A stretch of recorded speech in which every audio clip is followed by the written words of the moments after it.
मरूर और गौरव ऊंट कार्यक्रम में था सगला दर्शका को बहुत बहुत स्वागत है।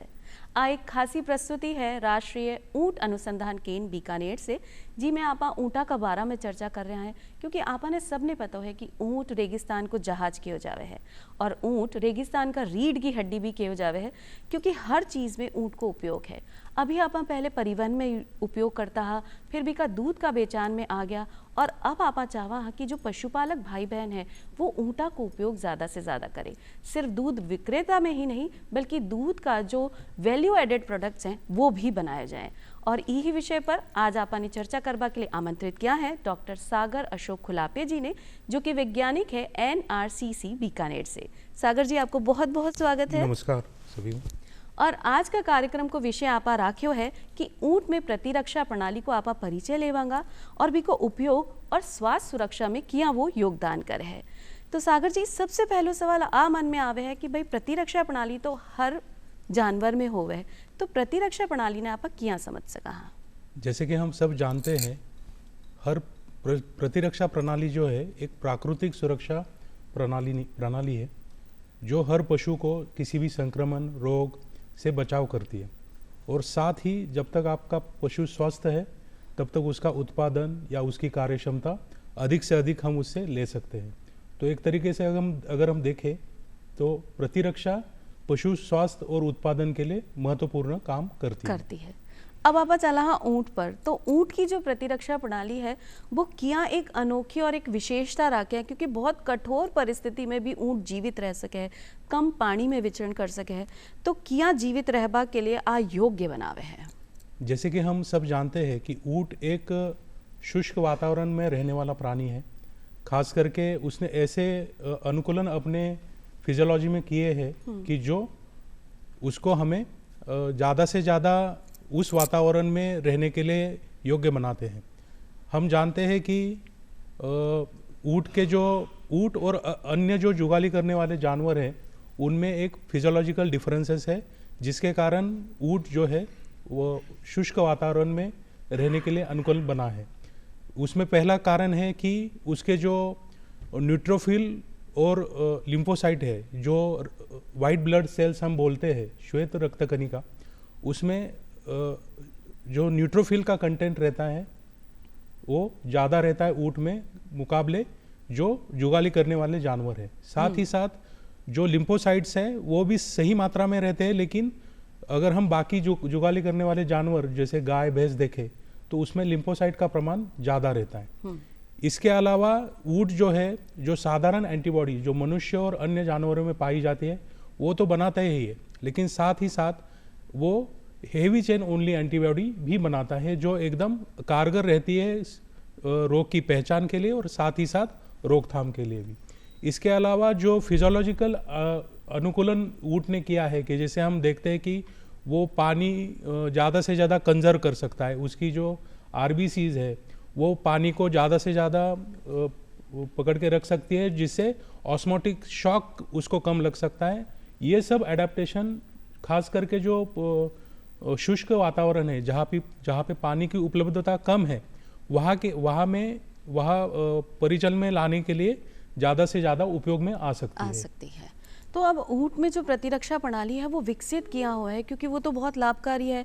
ऊंट ने हर जीवन जीवा के लिए भी सही बना है, कठोर परिस्थिति में रखे है, कम पानी की व्यवस्था हुए, तो वो विकसित होगा को तरीकों का ही है। हम जानते हैं कि ऊंट की जो कोई भी जो अगर प्रतिरक्षा प्रणाली हम देखें तो उसमें अलग अलग कोशिका रहे, अलग अलग ऑर्गन्स रहे, इनका प्रमुख कार्य रहता है। तो ऊंट में जो कोशिका का अगर हम प्रतिरक्षा प्रणाली देखें तो उसमें दो भाग पड़ते हैं। एक तो है कि जन्म से पहले उसकी डेवलपमेंट क्या है और जन्म के बाद क्या डेवलपमेंट हो रही है। जब नवजात बच्चा पैदा होता है उससे पहले उसमें जो प्राइमरी लिम्फाइड ऑर्गन्स है या फिर बोन मैरो डेवलपमेंट है वो गर्भाशय में ही होती रहती है, और साथ ही साथ जो नवजात पशु जब जन्म लेता है उसके बाद जो मांस का पहला दूध रहता है कोलोस्ट्रम, उससे बहुत सारी एंटीबॉडीज IgA, IgM इस टाइप की IgA आदि के द्वारा जो नवजात शिशु है माँ के दूध से अपने बॉडी में एब्सॉर्ब कर लेता है, जिसके कारण बाकी जो रोग है या संक्रमण है उससे वो बचाव कर पाए। तो जी हाँ, कि आप ना मानव में भी होवे और बाकी पशुओं में भी होवे कि जो पहलो पीलो गाढ़ो दूध होवे वो शिशु के लिए बहुत अच्छो है। बिया ही ऊँट का टाबर के लिए भी जो पहलो कोलेस्ट्रॉम है वो बहुत ज़्यादा ज़रूरी है, बीज से ही प्रतिरक्षा प्रणाली को निर्माण हो सके है। अब आप बात करा जो नैनो बॉडीज़ है बीने आप किया समझ सका कि मतलब साधारण भाषा में आप और मैं और हमारा जो दर्शक हैं, आम दर्शक हैं, वो आसानी से समझ सके हैं। अगर हम देखें कि जो ऊँट की प्रतिरक्षा प्रणाली है वो अलग अलग जानवर रहा या ह्यूमन जो मानव है उनसे बिल्कुल अलग है, जिसमें पहला उनका जो प्रक्रिया है उसमें है कि हेवी चेन ओनली एंटीबॉडीज़, जो साधारण एंटीबॉडीज़ रहती है उसमें दो श्रृंखलाएं पाई जाती है, एक तो हेवी चेन और लाइट चेन। लेकिन ऊँट ये हेवी चेन और लाइट चेन एंटीबॉडी बनाने के साथ साथ केवल हेवी चेन ओनली एंटीबॉडीज़ भी बनाता है। अगर हम इन एंटीबॉडीज़ को देखें, ये अति सूक्ष्म रहती है, लचीली रहती है और कठिन से कठिन शरीर का जो अंग है वहाँ तक भी पहुँच के रोग का निदान भी कर सकती है, साथ ही साथ रोकथाम में भी अपनाई जा सकती है। तो अब जो नैनो बॉडीज़ हैं वो पशु स्वास्थ्य के लिए भी उपयोगी होंगी? हाँ, पशु स्वास्थ्य में कोई भी किसान अगर हम देखें तो ज़रूरी है कि रोग की पहचान या रोग निदान, और जो जब तक हम रोग निदान सही से नहीं कर पाएंगे या पहचान सही से नहीं कर पाएंगे वो हम उसके लिए जो रोकथाम के आवश्यक उपाय है हम प्रतिबंध रहे हम आगे बढ़ नहीं सकते। तो ज़रूरी है कि रोग का निदान जो है वो जल्दी से जल्दी हो और ख़ास करके ऐसे सेटिंग में हो जहाँ पे फार्म है या पेन साइट डायग्नोस्टिक हम जिसे कहते हैं वहाँ पे हो। तो ये जो हेवी चेन ओनली एंटीबॉडीज़ है ऊँट से निकली हुई वो खास करके इन पेन साइट डायग्नोस्टिक किट्स में उपयोग में लाई जाती है। इसमें नवाचार शोध चल रहे हैं, खास करके पीपीआर रहा या फिर एफएमडी रहा, इन जैसे जो पशुओं के रोग है उसको निदान करने के लिए एंटीबॉडीज़ हमें उपयोग में लानी चाहिए। अब अगर आप मानव स्वास्थ्य की बात करें तो जो ऊँट की प्रतिरक्षा प्रणाली है बी को अध्ययन मानव स्वास्थ्य के लिए कितना उपयोगी हो सके है? ऊँट अगर हम देखें केवल ये जो हेवी चेन एंटीबॉडीज़ है उनको ये अपने खुद के लिए तो बनाता ही है, लेकिन अगर हम सही इसका अगर शोध पत्र और नवाचार अगर देखें तो ये मानव स्वास्थ्य के लिए भी उतना ही अपना योगदान देता आ रहा है। खास करके मानव स्वास्थ्य में ज़रूरी है कि हमारे जो टीबी रहा, एचआईवी रहा, जो अपने ग्लोबल एक संकट है या संक्रमण इसके पाए जाते हैं, उसके लिए इस कैमल आधारित एंटीबॉडीज जो है उनका उपयोग किया जाता है और इनको अलग अलग डायग्नोस्टिक किट्स या फिर ड्रग डिलीवरी सिस्टम इसमें उपयोग लाया जाता है। साथ ही हम अगर देखें तो जो कैंसर हम जिसे बोलते हैं, तो कैंसर में ड्रग डिलीवरी एक इम्पॉर्टेंट पहलू है और ये जो हेवी चेन ओनली एंटीबॉडीज़ है वो खास करके जो कैंसर के लिए पेशी को जो टारगेटेड डिलीवरी है इन एंटीबॉडीज़ के मदद से एकदम सुलभ हो सकती है और जिससे साइड इफेक्ट भी कम हो सकता है और दवा की जो यूसेज है वो भी यूटिलिटी और अच्छी हो सकती है। तो मतलब ऐसी बहुत सारी बड़ी बड़ी बीमारियां हैं जिनमें ऊँट की नैनो बॉडीज़ को इस्तेमाल किया जा सके। और मानव शरीर की ही बात अगर आप करा तो जिन बीमारियों को अभी तक इलाज संभव नहीं है तो भी पे शोध भी चल रहे हुए कि ऊँट की नैनो बॉडीज़ के ज़रिए आप ऐसी दवाइयाँ बना लिया जो आने वाला समय में मानव स्वास्थ्य के लिए लाभकारी हो सके। और यहाँ ही अपना जो मेडिकल स्टूडेंट है वो भी इको अध्ययन कर रहा है, अपना नया नया वैज्ञानिक भी पे अध्ययन कर रहे हैं कि नई नई चीज़ा नए नए आविष्कार आप इमें काई कर सका। इलिए आपने पशुपालक भाइयों से निवेदन है कि भाई ऊँट को पशुपालन करना बहुत ही सही तरीका से हो सके। जब आपने नैनो बॉडीज़ की बात करी तो जी हाँ, जैसे मानव शरीर में से खून निकालो जावे और बाकी में बांटो जावे, बिया ही अगर नैनो बॉडीज़ को इस्तेमाल करने तो कहीं आप सीधा ऊँट में से ले लेवा भी से ऊँट ने कोई नुकसान नहीं होवे? नहीं, इसका ऊँट पे कोई डायरेक्टली नुकसान नहीं होता है।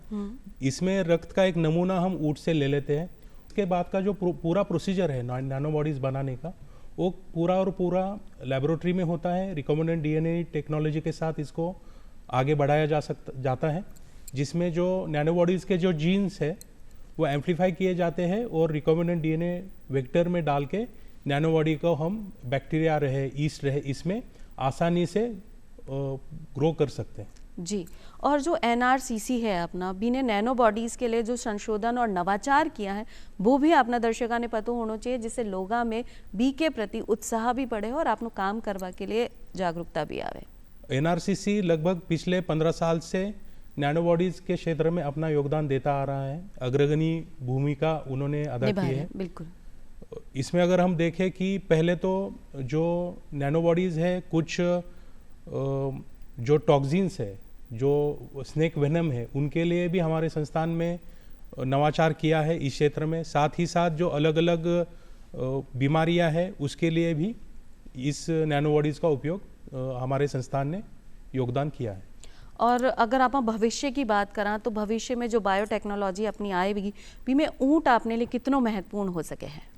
अगर हम देखें कि ऊँट को केवल एक भूतकाल का पशु ऐसे नहीं देखना चाहिए, इसको हमें ज़रूरी है कि एक विज्ञान, संस्कृति इस आधार पे और नवाचार के आधार पे इसको देखना चाहिए। अगर हम खास करके देखें कि ऊँट के जो जीनोम है या फिर जैसे हेवी चेन एंटीबॉडीज़ है, इनका अलग अलग क्षेत्रों में अलग अलग उपयोग हो सकता है, जैसे इमेजिंग सिस्टम हो या फिर ड्रग टारगेटिंग हो। इसमें पशु और मानव स्वास्थ्य दोनों के लिए उपयोग है। तो इस बायोटेक्नोलॉजी का के अगर व्यू पॉइंट से, दृष्टिकोण से अगर हम देखें तो ऊँट में ज़रूरी है कि इसका नवाचार हमें करता रहना चाहिए और इसको आगे बढ़ावा देना चाहिए। जी, एक सवाल मन में आ रहा है कि जब आप नैनो बॉडीज़ की बात कर रहे हैं तो बहुत ज़्यादा उपयोगी है, ऊँट की प्रतिरक्षा प्रणाली होनी ही चाहिए, वो ऊँट के लिए भी उपयोगी है और अपना मानव स्वास्थ्य के लिए भी उपयोगी है। तो अपना पशुपालक भाइयों ने ऐसे काई करना चाहिए कि बी की प्रतिरक्षा प्रणाली बनी रहे। कई बार अपना ऊँट बीमार भी हो जावे, वो आगे नहीं बढ़ पावे, बी में प्रतिरक्षा प्रणाली कमज़ोर हो जावे, ई के लिए क्या प्रयास करना चाहिए? ज़रूरी है कि सभी ऊँट पालकों से निवेदन रहेगा कि हम अपने जो पशु है उनका साल में 2 बार आप ज़रूर से ज़रूर कीड़े मारने की दवा उनको दी जाए, जिससे उन पे जो स्ट्रेस रहे एक्टोपैरासाइट्स का वो कम रहे। उनके खान पान और पानी की व्यवस्था सही से होनी चाहिए और जितना हो सके उनको अलग अलग चारा क्षेत्र में आपको उनको अलग अलग पत्तियाँ या फूल पौधे खाने से उनका स्वास्थ्य और अच्छा रहेगा। जी हाँ, कि आपने पता है कि जो ऊँट है वो बड़ा पेड़ों में खा, जैसे खेजड़ी को हो गयो, जड़ को हो गयो, ऐसा पेड़ा की चरा करे है, तो जिसे बी का दूध में ही प्रतिरक्षा प्रणाली भी बन सके हैं। बहुत सही तरीका से अगर ऊँट को लालन पालन किया जाए तो वो कभी बीमार नहीं होगा। और अपनी सरकार की तरफ से तो बहुत सारी योजनाएं भी ऐसी चल रही हैं जिनमें ऊँट का स्वास्थ्य से लेकर बी का पशु को बीमो तक हो रहे है। और बिया ही अगर आप ऊँट ने सही तरीका से रखेंगे तो आपने भी लाभ होगो और आने वाली पीढ़ी ने भी आप कुछ नई चीज़ दे जा सका। इसलिए ज़्यादा से ज़्यादा कोशिश आपने आई करनी है कि जो पशुपालक भाई बहन है ऊँट के प्रति भी आपने उत्साह दिखाएं और बिको उपयोग करें। अगर आपने ऊँट ने आधुनिक पशुधन से जोड़ दिया जाए तो अपनी अर्थव्यवस्था पे क्या असर पड़ेगा? अर्थव्यवस्था पे अगर देखा जाए तो पशुपालन हमारी टोटल एग्रीकल्चर प्रोड्यूस का लगभग 25 से 30% का शेयर रखता है जी। तो इसमें दूध का ऊँट के अगर दूध रहा, उससे बनने वाले वूल रहा, इनका तो वो महत्व है ही, लेकिन साथ ही साथ हमें ज़रूरी है कि ऊँट को एक केवल पशु ना मानते हुए उसको एक केमिकल की फैक्ट्री माना जाए, जिसमें हम एंटीबॉडीज़ भी बना सके। कुछ उससे हम जो बायोएक्टिव पेप्टाइड्स रहते हैं दूध से निकलने वाले, तो एक चलती फिरती फार्मासिटी के तहत इसको हम देखना चाहिए, जो हमारे अर्थव्यवस्था को भी स्ट्रॉन्ग करेगा और साथ ही साथ हमारे देश का जो विज्ञान है उसमें भी वो अपनी योगदान देता रहेगा। अब जो ऊँट है वो अत्यधिक तापमान में भी रह हुए है, जल की कमी में भी आपने जीवन जी ले हुए है और रेगिस्तान में रह हुए, तो की जो आकृति है बिया की ही बड़ी है कि ऊँट के अलावा कोई भी पशु रेगिस्तान में सही तरीके से नहीं रह सके है। तो ऐसो काई विशेष एक ऊँट में प्रणाली में है कि वो हर मौसम में हर जगह पर आपनो स्तर बना सके है, क्योंकि ज़मीन पर भी बहुत सही तरीका से चले है। और पहले के ज़माने में तो जो परिवहन का साधन है वो ऊँट ही हो, लेकिन अब इनमें थोड़ा सा बदलाव आ गया है। तो ई के लिए थे काई कहना चाहोगे ऐसी काई विशेषता ऊँट में होवे है? अगर हम ऊँट का ड्राई वेदर के लिए अनुकूलन देखें तो पहले तो उनकी किडनी की जो क्षमता है पानी को अपने शरीर में कंजर्व करके रखने की, वो बहुत अच्छी है।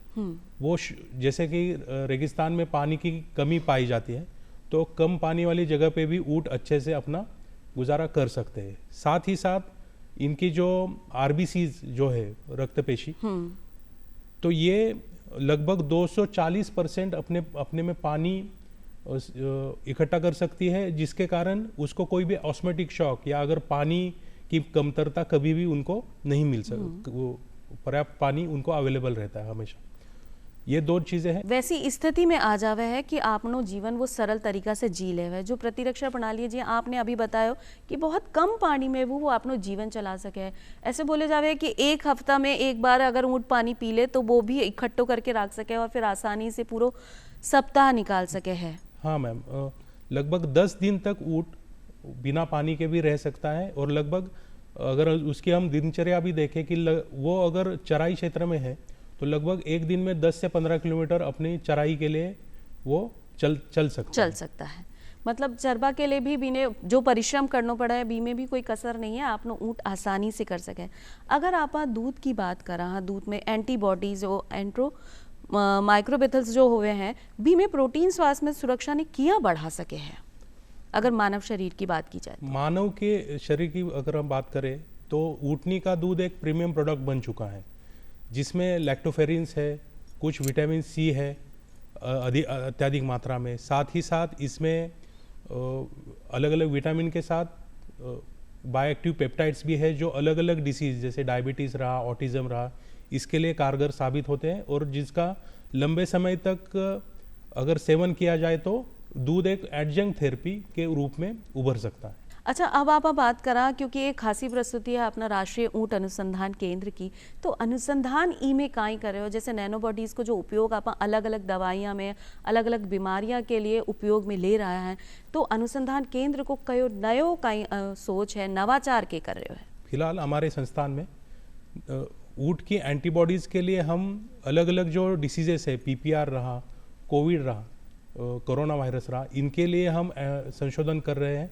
इसके लिए अलग अलग टेस्ट किट रहे, इस पे हम काम कर रहे हैं। और जो अपना नया युवा भाई बहन है जो ऊँट का पशुपालन में जानो चाहे, तो बी के लिए भी कोई ट्रेनिंग सेंटर ऐसी कोई व्यवस्था है जटे आप सीख सका कि भाई ऊँट ने किया आप पाल सका, या बी की प्रतिरक्षा प्रणाली ने और कहीं सफल बना सका, ऐसा कुछ? जैसे कि हमारे संस्थान का मैंडेट है कि हम ट्रेनिंग और एक्सटेंशन एक्टिविटीज़ हमेशा करते रहते हैं। शिक्षा प्रसार हमारा मुख्य उद्देश्य भी है, जिसके तहत हम ऊँट पालकों का अलग अलग प्रशिक्षण, उनके लिए अलग अलग एक्सटेंशन प्रोग्राम्स ऑर्गेनाइज करते हैं, ऑन फॉर्म भी करते हैं, और साथ ही साथ हम अपने संस्थान में भी ये ट्रेनिंग प्रोग्राम ऑर्गेनाइज करते हैं, जिसमें स्वच्छ दूध उत्पादन रहा, ऊँट का लालन पोषण के अलग अलग जो पहलू है, या मिल्किंग से रिलेटेड जो कोई मिल्किंग और मिल्क प्रोडक्ट्स से रिलेटेड जो प्रोसेसिंग है, वो भी हम उनको सिखाते हैं।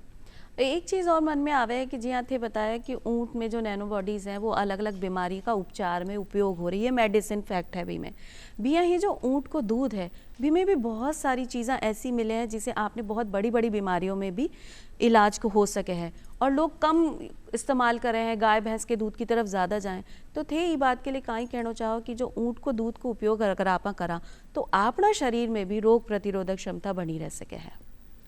ऊँटनी का दूध जो है उसमें विटामिन सी और विटामिन बी अधिक मात्रा में पाया जाता है। साथ ही साथ ये एक आयरन और लैक्टोफेरिन का बहुत अच्छा सोर्स है। ये दोनों चीज़ें कोई भी बैक्टीरियल डिसीज़, वायरल डिसीज़ को रोकथाम के लिए एक अपनी बुनियादी जो रोग प्रतिरोधक क्षमता है मानव की, उसको बढ़ावा देने के लिए आवश्यक रहते हैं, और ऊँटनी का दूध इस सब में अपना योगदान दे सकता है। और आज के समय में अगर ऊँट का उपयोग की बात की जाए कि पहले तो सिर्फ आपा परिवहन के लिए इस्तेमाल करबो करा कि रेगिस्तान में ही काम आवे, लेकिन आज के समय में अगर ऊँट को उपयोग देखना है तो वो किन किन चीज़ों में अलग अलग तरीके से हो सके है? जैसे ऊँट का पिछले अगर हम देखें कि ऊँट की संख्या कम होती जा रही है, इसका एक प्रमुख कारण है कि मैकेनाइजेशन, जैसे ट्रैक्टर, ट्रॉली या ट्रांसपोर्टेशन में ऊँट का उपयोग कम होता रहा है। तो ज़रूरी है कि हमें ऊँट के जो वैकल्पिक अल्टरनेटिव यूसेज है उनकी दिशा में हमें काम करना चाहिए। तो पहला तो है इसका ऊँटनी के दूध का एज ए डेयरी एनिमल की तौर पे हमें उसका उपयोग कर सकते हैं। साथ ही साथ ऊँट से मिलने वाली जो ऊन है उसके भी बहुत सारा प्रोसेसिंग, प्रोडक्ट प्रिपरेशन, इसके संदर्भ में भी नवाचार किया जा सकता है। और सबसे आखिरी जो आज का विषय है हमारा कि ऊँट का जो प्रतिरक्षा प्रणाली है उसका हम कैसे मानव स्वास्थ्य और पशु स्वास्थ्य के लिए हम उपयोग कर सकते हैं। ये 3 चीज़ों के तहत हम ऊँट के लिए हम कार्य कर सकते हैं।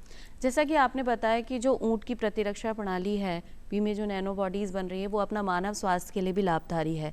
आप अभी को अलग अलग तरीका से उपयोग भी कर सका और ई के लिए जो राष्ट्रीय ऊँट अनुसंधान केंद्र बीकानेर है वो भी जोर शोर से प्रयास कर रहे है। अपना जो युवा है बी ने सिखा भी रहे है कि आप नो इको यूज़ कर सकें, इस्तेमाल कर सकें।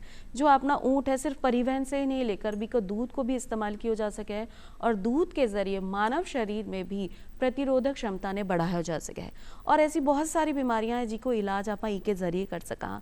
तो एक चौकी पहल है और जो सरकार की तरफ से योजना आया है, ये नीति निर्माण और संरक्षण केंद्र भी खुले हैं कि ज़्यादा से ज़्यादा ऊँट ने आपस सहेज कर रख सका, क्योंकि देखे जा रहे हो कि जो ऊँट का आंकड़ा है वो बहुत कम हो गया है। ऊँट में जो पहले की स्थिति में इस्तेमाल हो और लोगों में इंटरेस्ट भी नहीं है क्योंकि भी से लाभ कम है। लेकिन आप प्रयास ऐसा कर रहे हैं कि भाई नई नई चीज़ें ईजाद करके लोगों के सामने लावांगा तो ज़्यादा से ज़्यादा जो ऊँट को दूध है भी को उपयोग हो सकेगा। एक बात आवे जो अपना युवा पशुपालक है और जो छात्र हैं बीने आपा किया समझा सका कि भाई आपा ई क्षेत्र में भी अपनों हाथ आजमा सका कि ऊँट की उपयोगिता अपने लिए कितनी हो सके है। आखिर में एक ही संदेश रहेगा युवाओं के लिए खास करके कि ऊँट एक भविष्य के एनिमल के पशु के तहत हमें उससे देखना चाहिए जो हमें संस्कृति, विज्ञान और नवाचार से जोड़ सकता है और साथ ही साथ हमें जो मानव या पशु से निगडित जो स्वास्थ्य संबंधी कठिनाइयाँ हैं उस पर एक सफल उत्तर भी हमें प्रदान कर सकता है। तो हमें ज़रूरी है कि इस पशु को हम सहारे, साथ ही साथ इसे प्रोत्साहन दें, संरक्षित करें। यही हमारा राष्ट्र के लिए एक योगदान रहेगा। जी, तो मतलब ऊँट की प्रतिरक्षा प्रणाली के बारे में आज आपने चर्चा करी भी को उपयोग पशुओं में भी और मानव स्वास्थ्य के लिए क्या उपयोगी हो सके बी के बारे में जानकारी ली और आशा कर रहा कि जो अपना युवा है या जो अपना पशुपालक भाई हैं वो ज़्यादा से ज़्यादा ई बात के लिए सचेत होगा कि भाई जो ऊँट की परिस्थिति जन है प्रतिरक्षा प्रणाली बने हैं बी को सही तरीके से आप रख सका। हाँ, बी का रख रखाव में अपनी व्यवस्था होनी चाहिए, बी का स्वास्थ्य की देखभाल आप सही करा तो आपा ने भी लाभ दुगुनो हो सके है। डॉक्टर सागर अशोक खुलापा जी, आप आया और इतनी चोखी जानकारी आपने दर्शका के साथ साझा की, बी के लिए थाने धन्यवाद देना चाहा और यही सिलसिला में मैं आगे बढ़ाऊंगा और नई कड़िया में और कुछ जानांगा ऊँट के बारे में। अब आपसे लेवा इजाज़त, राम राम सा। धन्यवाद।